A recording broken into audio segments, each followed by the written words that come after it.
How would Sherlock Holmes investigate the UFO UAP mystery if he were alive today? Part 1: Sherlock Holmes and the Discipline of Inquiry. Sherlock Holmes endures not because of his eccentricities, his pipe, or his talent for dramatic revelation, but because he represents a way of thinking that remains rare even in an age saturated with information. Holmes was not a mystic, nor a skeptic in the modern, dismissive sense of the word. He was something more difficult to emulate, a disciplined observer who refused to move faster than the evidence allowed. This discipline is precisely what makes Holmes relevant to the modern discussion of unidentified flying objects, now more commonly referred to as unidentified aerial or anomalous phenomena. The subject itself is often treated as a test of belief rather than a problem of inquiry. One is expected either to accept extraordinary explanations or to reject the entire topic as unserious. Holmes would find both positions intellectually lazy. Holmes' primary objection to most investigations was not that they lacked information, but that they lacked method. He famously warned against theorizing before one has data, not because theories are inherently dangerous, but because premature theories distort perception. Once a person decides what a thing must be, they begin unconsciously selecting facts that support that conclusion while discarding those that do not. This tendency is particularly visible in discussions of UFOs and UAPs. For some, every unexplained sighting becomes evidence of non-human intelligence. For others, the very act of investigation is dismissed as credulity. Holmes would regard both responses as failures of reasoning. Neither proceeds from observation to conclusion, both begin with conclusions and work backward. If Holmes were alive today, he would not start with the question most often asked in popular media: are UFOs alien spacecraft? That question presupposes both an object and an origin. Holmes would instead begin with something far more restrained: what has been observed, by whom, under what conditions, and with what degree of reliability. This distinction is critical. Holmes believed that the quality of a question determines the quality of the answer. Poorly framed questions lead to endless debate without resolution, while precise questions narrow the field of possibilities. In the case of UFOs or UAPs, the most precise question is not about origin, but about evidence. Holmes placed extraordinary emphasis on observation, but not on observation in the casual sense. He did not trust impressions or anecdotes in isolation.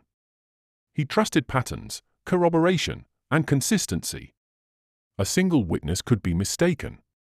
Multiple independent witnesses, using different methods of observation, were more difficult to dismiss. Holmes would therefore be drawn not to the most dramatic accounts, but to those involving trained observers, technical instruments, and documented records. Equally important to Holmes' method was his understanding of human error. He was acutely aware that perception is shaped by expectation, fear, and habit. He did not assume dishonesty, he assumed fallibility. In modern terms, Holmes would recognize cognitive bias, misinterpretation, and the limits of human senses as central factors in any investigation involving unusual phenomena. This awareness would not lead him to dismiss witness testimony outright. On the contrary, Holmes often relied heavily on first-hand accounts. But he treated them as data points to be weighed, not truths to be accepted uncritically. He understood that even honest witnesses can be mistaken, especially when confronted with unfamiliar or unexpected events. Another defining feature of Holmes' approach was his reliance on elimination rather than speculation. Holmes believed that if one systematically ruled out what could not be true, whatever remained, however improbable, deserved serious consideration. This principle is often misunderstood as a license for extraordinary conclusions. In fact, it is the opposite. Elimination requires patience, rigor, and a willingness to accept uncertainty for extended periods of time.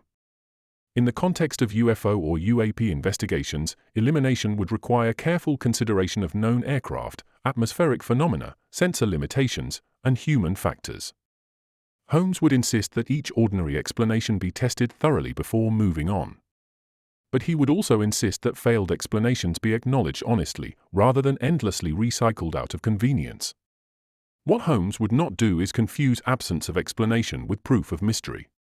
He understood that many problems remain unresolved simply because the necessary data is unavailable or incomplete. The inability to explain a phenomenon does not automatically elevate it to the extraordinary. It merely places it in a category of uncertainty. This distinction is often lost in public discourse. Uncertainty is frequently treated as a threat, something to be resolved quickly, either through belief or dismissal. Holmes, by contrast, was comfortable with uncertainty. He regarded it as a natural state of inquiry, not a defect. In many cases, he allowed questions to remain open until further evidence presented itself. Holmes also had a complicated relationship with authority. He did not dismiss official explanations simply because they were official, nor did he accept them without scrutiny. He judged statements by their coherence, consistency, and relationship to observable facts. An explanation that contradicted evidence was suspect, regardless of its source. An admission of ignorance, by contrast, often earned his respect. Applied to modern UAP discussions, this attitude becomes particularly relevant. Government statements acknowledging unidentified phenomena are often interpreted in extreme ways, either as proof of concealment or as meaningless bureaucratic language. Holmes would resist both interpretations. He would read such statements carefully, paying attention to what is said, what is not said, and how language is used to manage uncertainty. Perhaps most importantly, Holmes would reject the idea that investigation must lead to a dramatic revelation. He was not in the business of satisfying curiosity at all costs. His loyalty was to the process, not the outcome. If an investigation ended with an unresolved question, but with the available evidence clearly mapped and honestly assessed, Holmes would consider that a success. This perspective offers a corrective to much of the modern conversation surrounding UFOs and UAPs. The subject does not require belief to be meaningful, nor does it require dismissal to be safe. It requires discipline, patience, and a willingness to remain intellectually uncomfortable. If Holmes were alive today, he would not promise answers. He would promise method. And that method, careful observation, disciplined language, elimination of error, and respect for uncertainty, is the framework through which this report proceeds. Part 2: UFO, UAP, and Why Language Shapes Investigation. Sherlock Holmes understood something that modern discussions of unexplained phenomena frequently forget: investigation begins not with answers, but with words. The terms used to describe a problem do more than label it. They shape the boundaries of thought, determine which explanations feel acceptable, and quietly suggest conclusions before any evidence has been examined. Holmes was famously precise with language. He did not tolerate vagueness, and he distrusted words that smuggled assumptions into an investigation.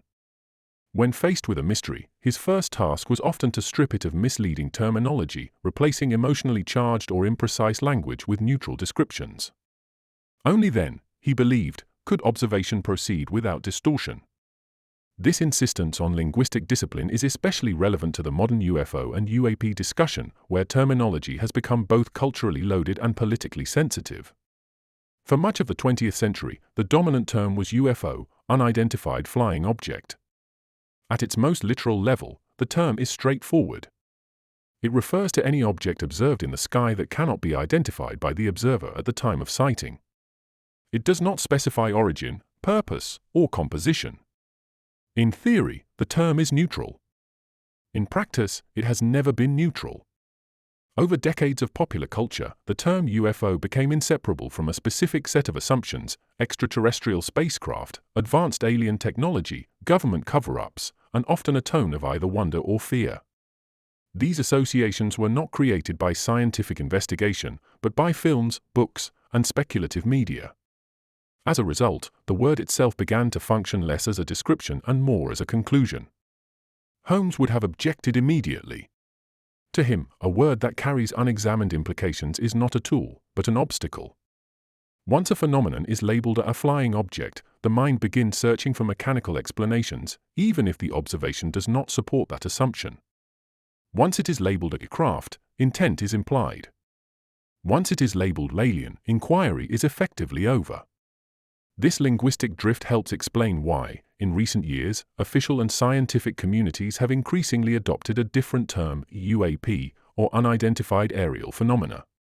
More recently still, some agencies have expanded the acronym to unidentified anomalous phenomena, deliberately removing the assumption that the phenomenon is aerial at all. This shift is often misunderstood as an attempt to obscure or sanitize the subject. Holmes would see it differently. He would recognize it as an effort to reclaim precision. The word phenomena is crucial. Unlike object, it does not assume a discrete physical entity.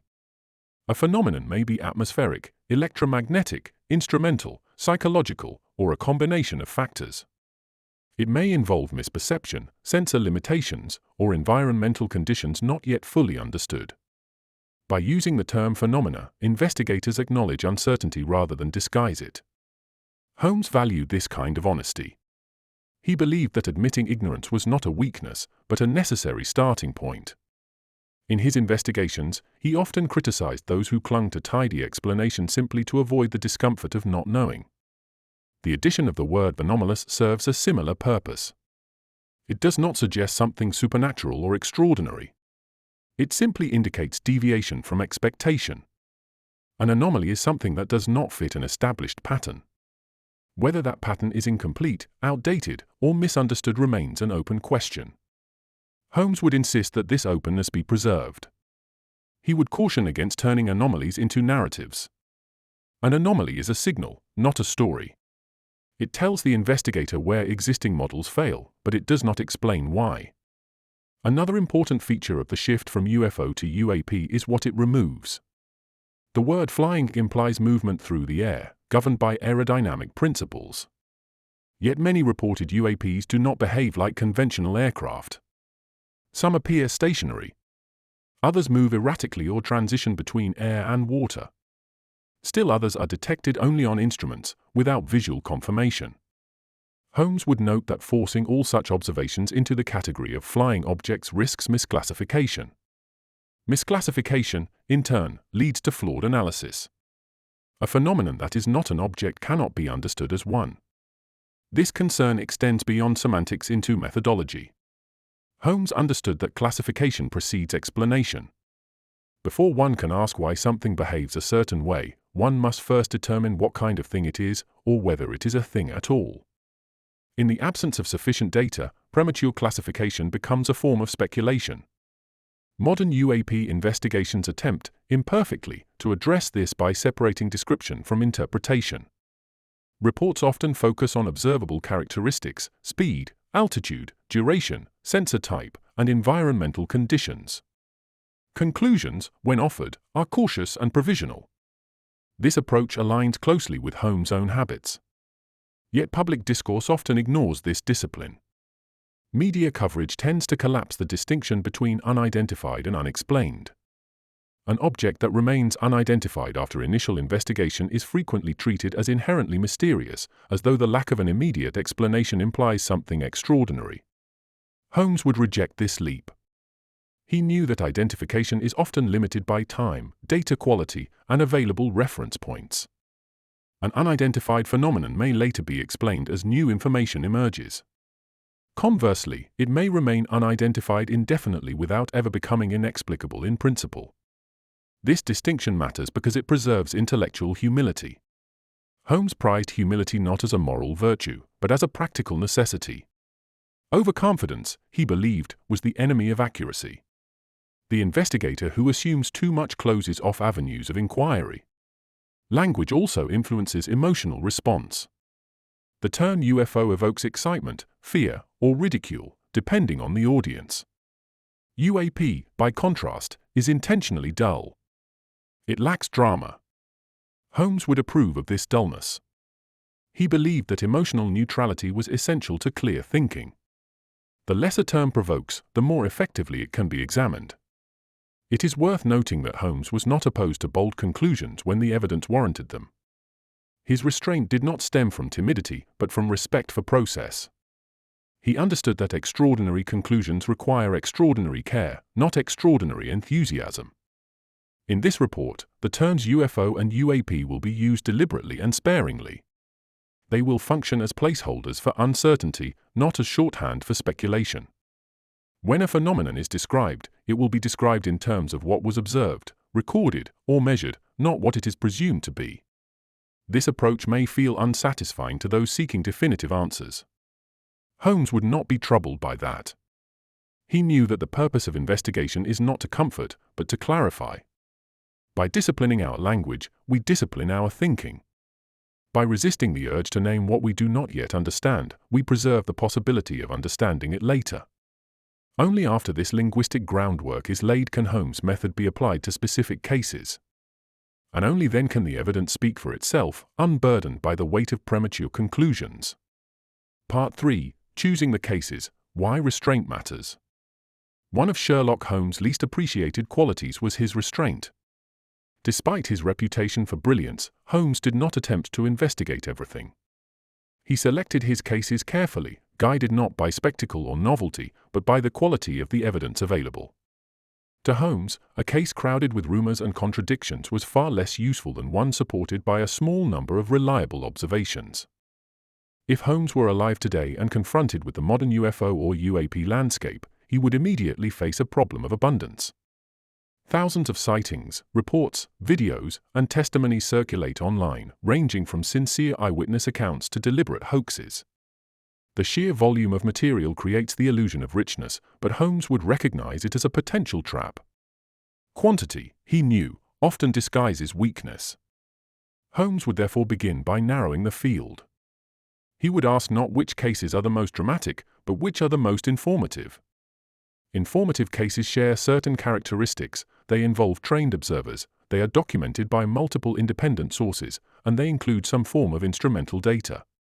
These elements do not guarantee accuracy, but they significantly reduce the likelihood of misinterpretation. This approach immediately eliminates a large portion of popular UFO lore. Anonymous sightings, second-hand stories, and low-quality images may be intriguing, but Holmes would regard them as insufficient foundations for serious inquiry. He was not dismissive of ordinary witnesses, but he understood that perception is shaped by expectation and context. An observation made without corroboration offers little leverage against uncertainty.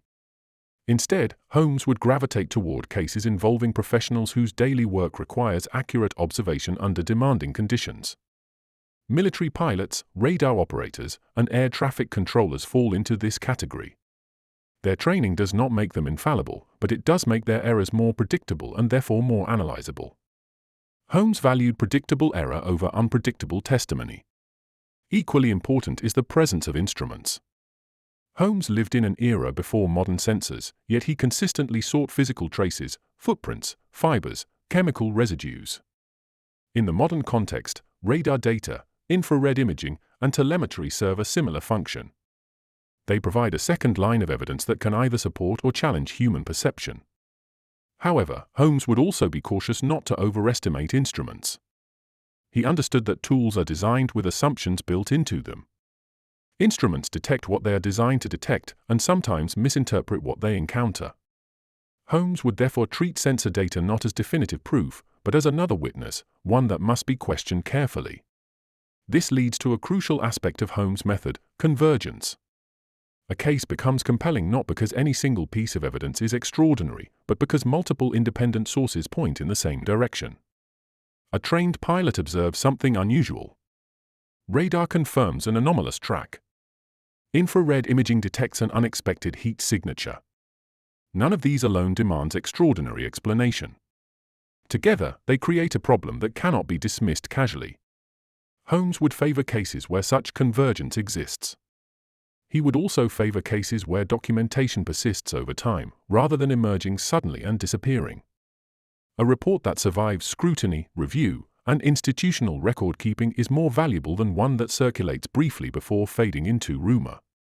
This is why Holmes would likely focus on a small number of modern UAP cases that have entered official records, been acknowledged by government agencies, and remained unresolved despite investigation. These cases are not selected because they point toward any particular conclusion, but because they resist easy classification. At the same time, Holmes would avoid the temptation to generalize prematurely. He would not assume that all UAPs represent the same phenomenon, any more than he assumed all crimes shared the same motive.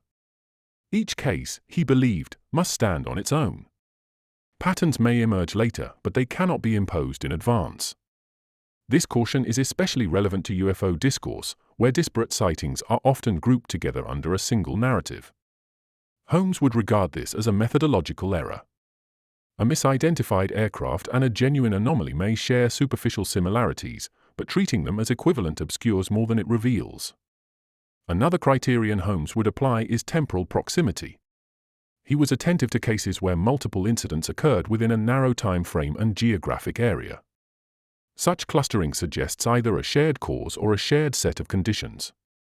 In modern UAP investigations, clusters near military training areas, naval operations, or restricted airspace would draw Holmes' attention. Holmes would also consider the response to a case as part of the evidence. How did authorities react? Was the incident logged, investigated, or dismissed? Were explanations offered promptly or not at all? Holmes understood that institutional behavior can be revealing, not because it implies deception, but because it reflects uncertainty and priority. A case that provokes sustained investigation without resolution is more interesting to Holmes than one quickly explained away. Silence, delays, and careful language would not automatically suggest concealment, but they would suggest complexity. Holmes was alert to complexity. Crucially, Holmes would reject the idea that a case must point toward an extraordinary conclusion to be worth investigating. A case may be valuable precisely because it exposes the limits of existing systems, whether technological, perceptual, or conceptual. In this sense, UAP cases can function as stress tests for human understanding. Holmes would also insist on distinguishing between investigation and interpretation. The purpose of examining a case is not to decide what it ultimately means, but to clarify what can and cannot be said with confidence. This separation protects inquiry from becoming advocacy. Applied to modern UAP discussions, this approach has a sobering effect. Many cases lose their mystique when examined closely. Others, however, remain stubbornly resistant to explanation. Holmes would treat both outcomes as informative. The former refine our understanding of error. The latter reveal gaps in knowledge. In choosing his cases, Holmes would therefore aim not for resolution, but for illumination. He would select those incidents that sharpen the questions rather than answer them, that challenge assumptions rather than confirm beliefs. This is the approach taken in the sections that follow. Rather than attempting to catalogue every reported UAP, we will examine a limited number of cases that meet Holmes' criteria: credible observers, multiple forms of documentation, and unresolved anomalies.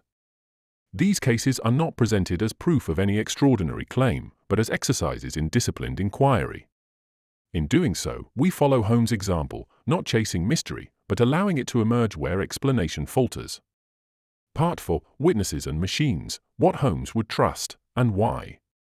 Sherlock Holmes never trusted a single source of information, not because he was cynical, but because he understood the limits of both people and tools.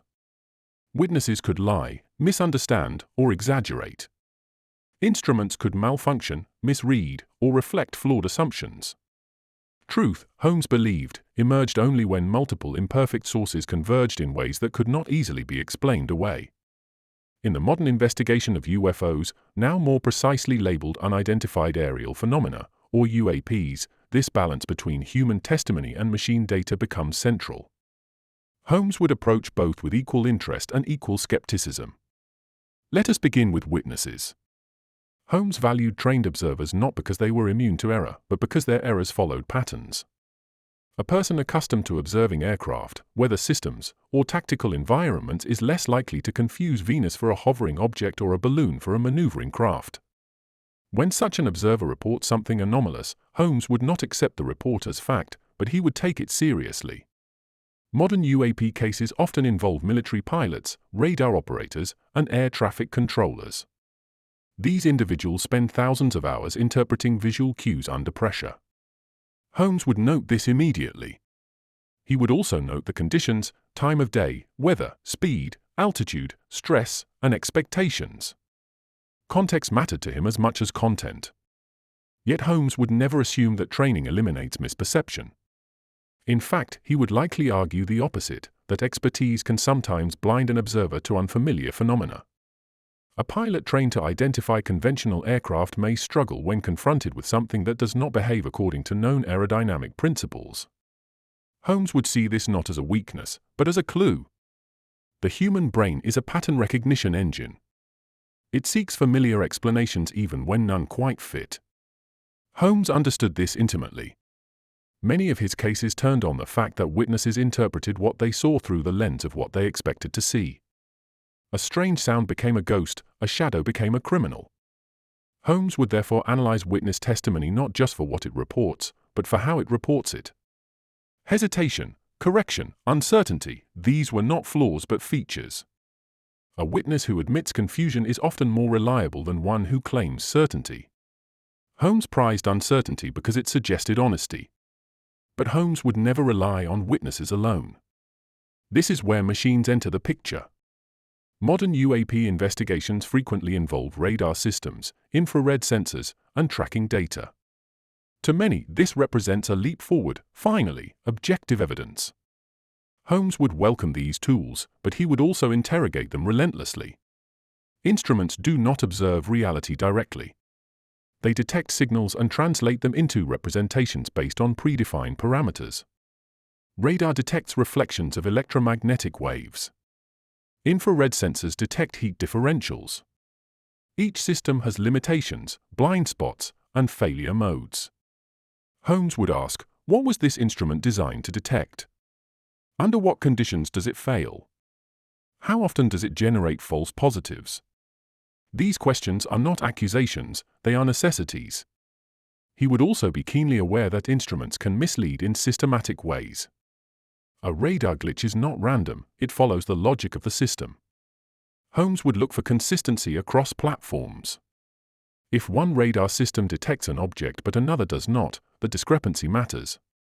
If infrared imagery suggests motion that radar does not confirm, that tension becomes part of the puzzle. Most importantly, Holmes would be alert to correlation without causation.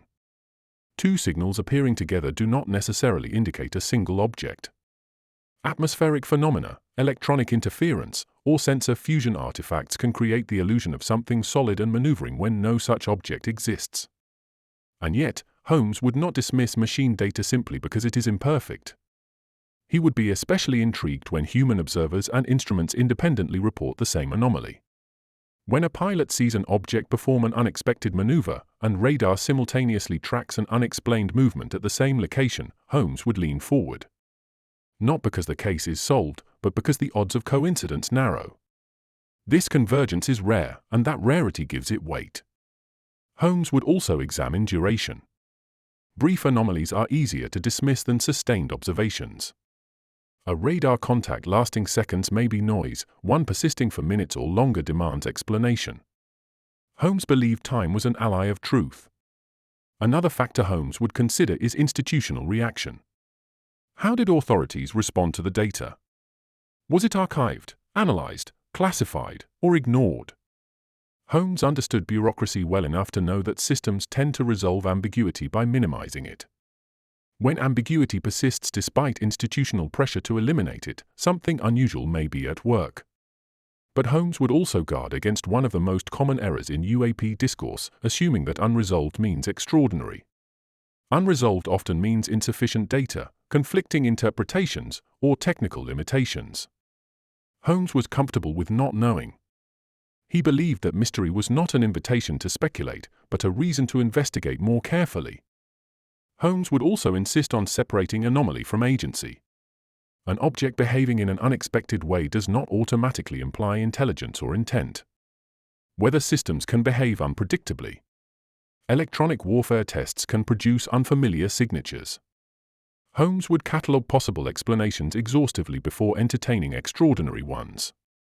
At the same time, Holmes would refuse to accept explanations offered purely for convenience. If an official explanation fails to account for the observed data, he would reject it, regardless of its authority. Holmes respected expertise, but he did not defer to it blindly. This balance, skeptical but open, disciplined but curious, is what defines Holmes' method. Applied to modern UAP cases, it leads to a narrow but intriguing conclusion: most reports can be explained or reasonably dismissed, but a small subset cannot. These cases do not prove anything beyond their own strangeness, but they persist despite scrutiny. Holmes would not rush to label these cases as evidence of extraterrestrial technology. He would instead frame them as indicators of epistemic limits, points at which our observational systems, both human and mechanical, fail to deliver clear answers. And that, to Holmes, would be the real mystery. Not what the objects are, but why they remain unidentified. In the next section, we will follow Holmes into the modern archive itself, declassified documents, FOIA releases, and official acknowledgements. There, Holmes would search not for secrets hidden, but for questions left unanswered, and the patterns that emerge when institutions are forced to admit uncertainty. Part 5. The Paper Trail: What Governments Admit and What They Do Not. Sherlock Holmes had a complicated relationship with officialdom. He was not anti-authority, but he was deeply suspicious of institutions' relationship with truth. Holmes understood that governments, like individuals, have incentives to preserve credibility, avoid embarrassment, maintain control, and minimize uncertainty. These incentives do not require conspiracy to function, they are structural. If Holmes were investigating the modern UFO or UAP mystery, he would spend very little time chasing rumors and a great deal of time reading documents. Not because documents always tell the truth, but because they reveal priorities, boundaries, and discomfort. Holmes believed that what is written down, even reluctantly, carries weight. A government memo does not need to be dramatic to be revealing. Often, its language, cautious, vague, procedural, speaks louder than any sensational claim. Holmes would begin with a simple question. Why are governments talking about this at all? For decades, official policy was denial or ridicule. UFOs were dismissed as misidentifications, hoaxes, or psychological phenomena. Investigations like Project Blue Book were framed as conclusively closing the subject. Holmes would note this historical posture carefully. Then something changed. Beginning in the late 2010s, governments, particularly the United States, began acknowledging the existence of UAP encounters that could not be readily explained. Pentagon briefings, declassified Navy videos, and congressional hearings introduced a new tone, cautious admission rather than dismissal. Holmes would immediately recognize this as significant. Institutions rarely volunteer uncertainty unless compelled to do so. Holmes would ask, what pressures forced this shift? Advances in sensor technology? Increased pilot reporting? Leaks that made denial untenable? Public pressure from oversight bodies? Holmes would not assume a single cause. He would assume convergence. FOIA documents would be his next destination. Freedom of Information Act requests are not glamorous. They produce fragmented, heavily redacted files, technical jargon, and bureaucratic language. But Holmes loved fragments. He understood that coherence often emerges not from a single document, but from patterns across many. Holmes would look for consistency in phrasing. Repeated terms like unidentified, unresolved, or insufficient data would stand out to him. These are not the words of certainty. They are the words of institutions admitting limits. He would pay close attention to redactions, not as proof of hidden aliens, but as indicators of classification priorities. Redactions often protect sources, methods, or capabilities, not conclusions.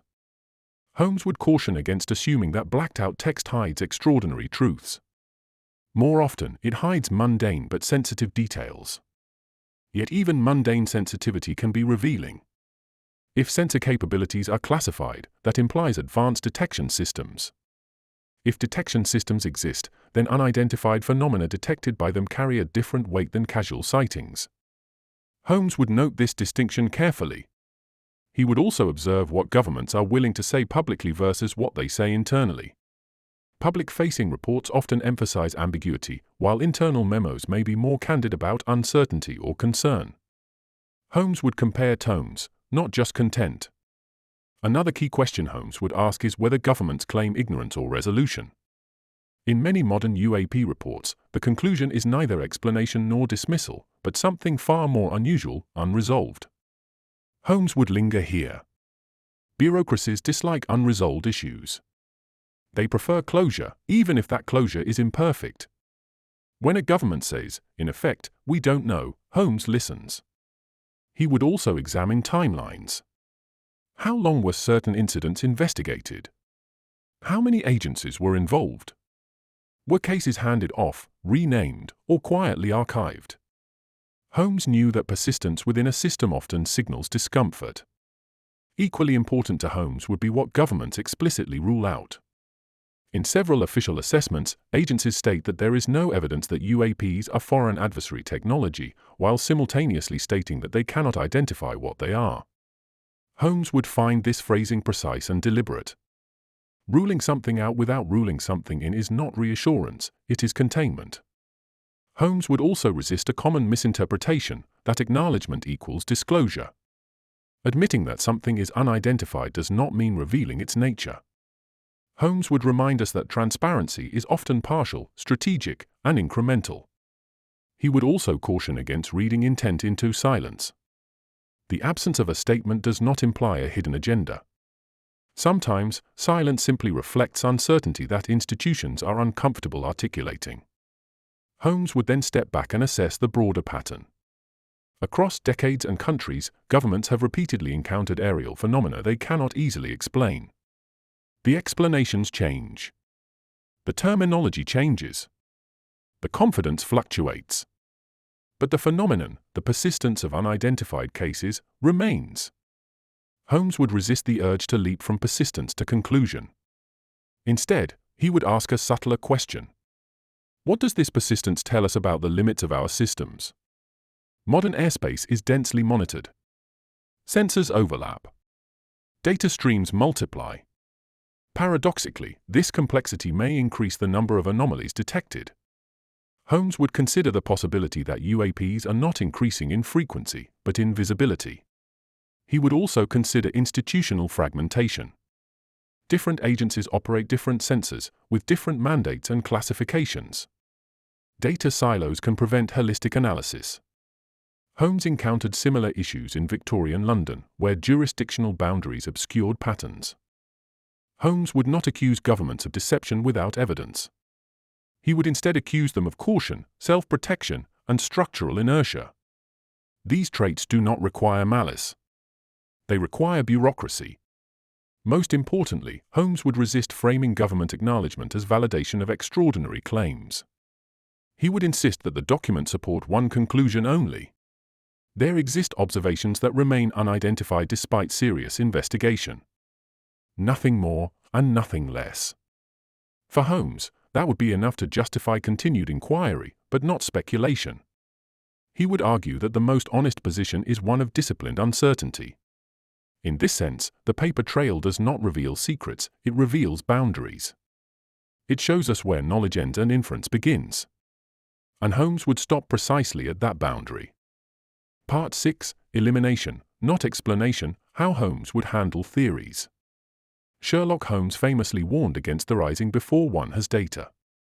Yet he was equally wary of another intellectual danger, explaining too much, too quickly.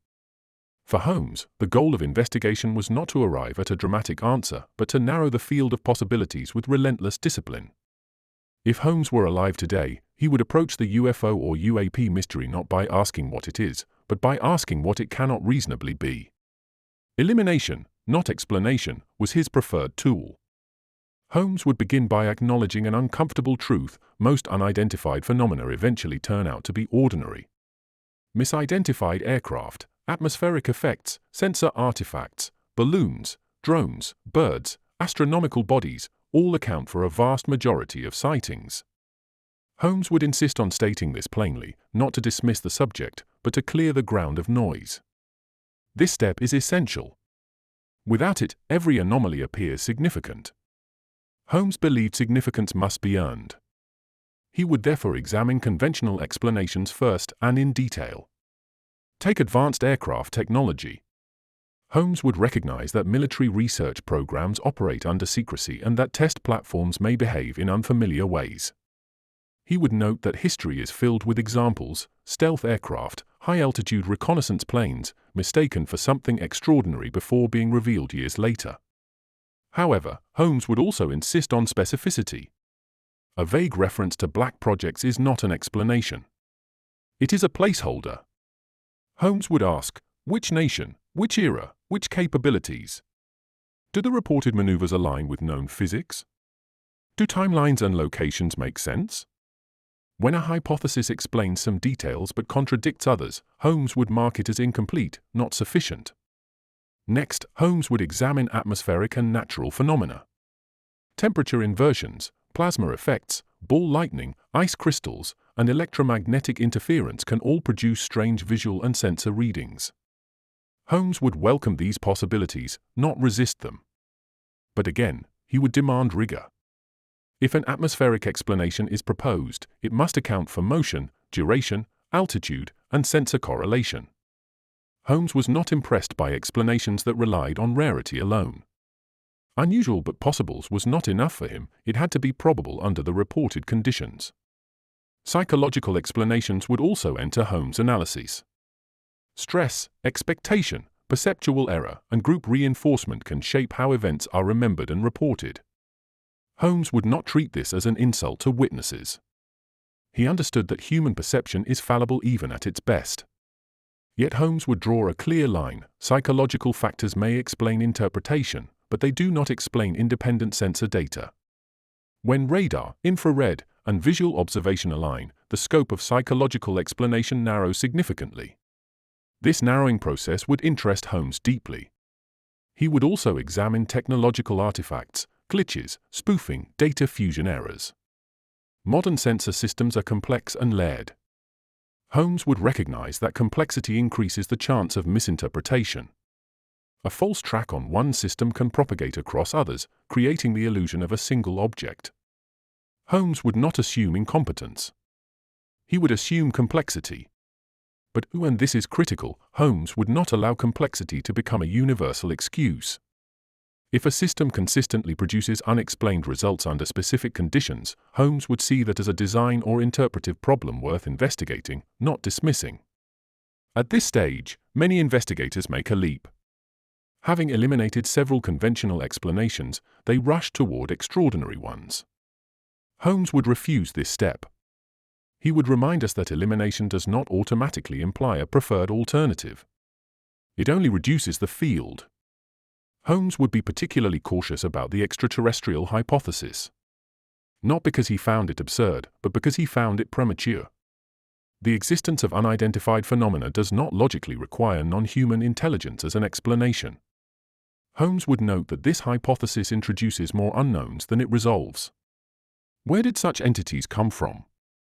Why behave as observed? Why appear sporadically? Why no unambiguous evidence after decades of observation? Holmes would not say these questions disprove the idea. He would say they demonstrate its speculative nature. At the same time, Holmes would also reject dogmatic dismissal. To insist that something must be mundane, even when evidence resists mundane explanation, is as unscientific as insisting it must be extraordinary. Holmes despised certainty unsupported by data, regardless of its direction. He would occupy an uncomfortable middle ground. Holmes would likely frame the situation this way: a small number of UAP cases resist current explanation despite serious investigation. This does not mean they are inexplicable in principle, only that they remain unexplained in practice. This distinction matters enormously. Holmes would argue that the most honest conclusion at this stage is not "we know what this is," nor "we know what this is not," but "our models are incomplete." This is not a failure. It is a diagnostic result. In many of Holmes' cases, the truth emerged only after ruling out dozens of appealing explanations. He understood that patience is not passive, it is active restraint. Holmes would also warn against narrative gravity, the tendency of mysteries to attract stories that satisfy emotional needs rather than evidentiary standards. UFOs, perhaps more than any other modern subject, invite such narratives. They promise meaning, revelation, and resolution. Holmes distrusted promises. He would insist that the investigation remain grounded in testable claims, reproducible data, and clearly defined uncertainty. He would accept ambiguity as a temporary state, not an invitation to belief. And he would remind us of something deeply counterintuitive, that the most rational position may be one of continued ignorance. Not ignorance born of neglect, but ignorance honestly acknowledged. Part 7: What the Mystery Reveals. Sherlock Holmes did not measure success by how astonishing a conclusion appeared, but by how faithfully it reflected the evidence. Many of his investigations ended not with dramatic revelations, but with a quiet restoration of proportion, the strange reduced to the understandable, the unexplained framed without exaggeration. If Holmes were alive today, investigating the UFO or UAP mystery, he would likely reach a conclusion that many would find unsatisfying, and yet deeply honest. he would conclude that the mystery does not yet resolve into a single explanation. This, Holmes would argue, is not a defect of inquiry, but a feature of reality as we currently understand it.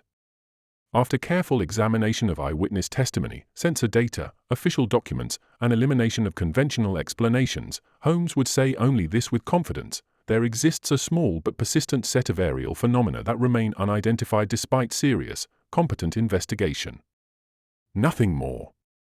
Nothing less. Holmes would caution us against confusing unresolved questions with hidden answers. The absence of explanation does not imply concealment, deception, or revelation waiting just beyond the horizon. Sometimes it simply reflects the limits of observation, the complexity of systems, and the early stages of understanding. What would interest Holmes far more than the objects themselves is how societies respond to uncertainty. The UAP discussion exposes a deep discomfort with not knowing. Faced with ambiguity, people tend to polarize. Some insist on extraordinary explanations because they provide meaning and closure. Others insist on dismissal because they preserve intellectual order. Holmes would see both reactions as emotional responses masquerading as reasoning. He would remind us that curiosity does not require belief, and skepticism does not require denial. Holmes would also observe that institutions struggle with uncertainty just as individuals do.